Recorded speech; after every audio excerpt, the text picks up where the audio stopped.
So we just received an order from the Supreme Court which is extending the administrative stay on the decision which vacated the ATF's rule on frames and receivers. So let's talk about what just happened and real quick, where do we go from here?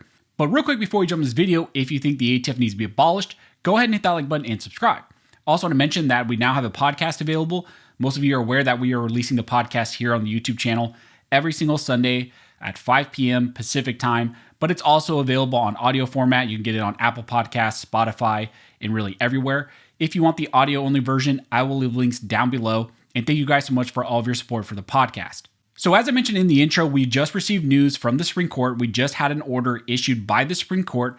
And what they're going to do is extend the administrative stay that they currently had in place, that they had extended in regards to the ATF's rule on frames and receivers, which was recently vacated by a district court and then ultimately was upheld by the Fifth Circuit. For those not aware, the ATF recently filed for an immediate Supreme Court emergency review of the recent decision which struck down their frames and receivers rule, and that vacated it nationwide.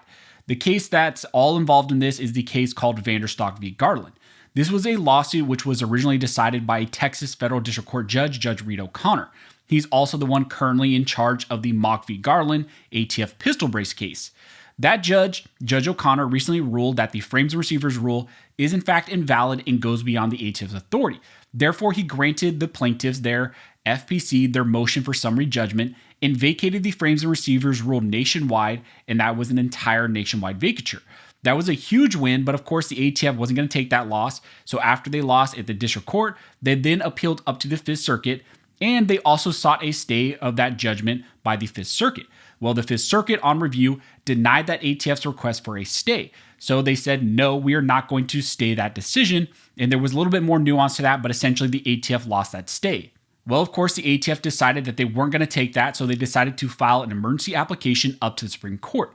The emergency application requested that the Supreme Court issue a stay on the lower court's vacature, or in the alternative, that the Supreme Court should take up the Vanderstock case on a full review on a writ of cert before judgment.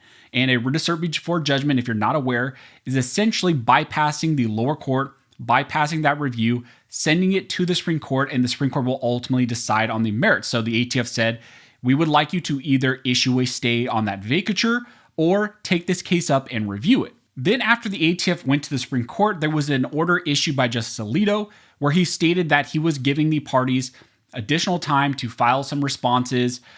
He required a response by the plaintiffs.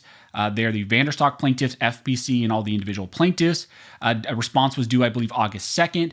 And then there was a reply by the ATF that was due. And then there's been some amicus briefs and some other things that have been submitted. Some things were submitted in support of the ATF's position, and then some things were submitted in support of FPC and the plaintiffs. Now, the question was that the administrative stay that ultimately the Supreme Court extended, so they extended the administrative stay until which was today, and it was set to expire at 5 p.m. Eastern. And so the administrative stay was set to essentially go away, and the question was, what was the Supreme Court going to do? Now, I know a lot of people were putting out videos and were speculating that the Supreme Court would issue a decision today. I try not to make any statements like that because there was, especially when you're dealing with the Supreme Court, there are no absolutes. Just because an administrative stay was going to be set to terminate didn't mean that they would actually issue any sort of order or decision today. It was likely, I would say definitely it was likely because of how the timeline was set to expire by today, and especially how they set some of the briefs to be scheduled. But ultimately what ended up happening today, because a lot of people were watching this, I was watching this today, refreshing the page. What ended up happening is the Supreme Court issued an order, and we just got this maybe about an hour or hour and a half ago. Supreme Court issued an order, and essentially what they're going to do is they're going to extend the administrative stay that they already put in place. They're extending it at least until next Tuesday. So as of right now, the Supreme Court has not decided whether or not they're going to agree with the ATF, if they are going to grant that stay that the ATF is seeking, or in the alternative, if they are going to grant a writ of cert before judgment. Simply what they did is they extended the administrative stay that was already in place, and it's going to remain in place until next Tuesday. So that vacature of the frames and receivers rule is not in effect. The frames and receivers rule in favor of the ATF is still in effect, and it's still going to be in effect until next Tuesday. Now, the question is now circulating around, why next Tuesday? That's kind of arbitrary. Why didn't they just simply issue a order today? And a lot of people, I mean, I've seen a lot of speculation, a lot of good opinions out there. And I think some of the consensus is likely what's happening right now is one of the justices, maybe one or two, are writing some sort of dissent.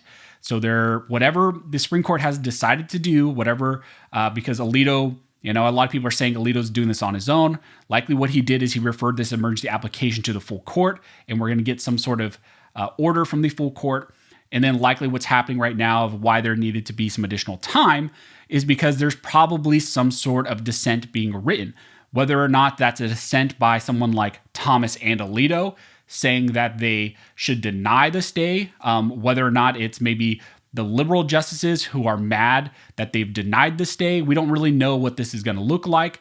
And so again, all eyes are going to be on next Tuesday to see maybe if something happens. But again, there's still a potential that they continue to kick this can down the road. Again, you're never certain what the Supreme Court's going to do. The Supreme Court can almost do whatever they want. And this whole issue, this emergency application, is happening through the Supreme Court shadow docket. So it's not even the traditional means, the traditional docket that the Supreme Court deals with. This is the shadow docket. And so really the rules, even for the shadow docket and some of the procedures for the shadow docket, are a lot much different than kind of the traditional avenue. So that's the update. The Supreme Court has issued an order today, but that order was that they're going to extend the administrative stay that's in place. They're going to extend it at least until next Tuesday. And then hopefully next Tuesday or soon after that, we will get some sort of decision from the Supreme Court. And I'm speculating, along with a lot of other people, again, just speculation, that this extension is likely because some sort of dissent is being written. So just wanted to update you guys. I knew I was going to get questions about what happened, what the Supreme Court decided to do. And that's your update on the Vanderstock v. Garland ATF rule on frames and receivers case that's currently pending before the Supreme Court.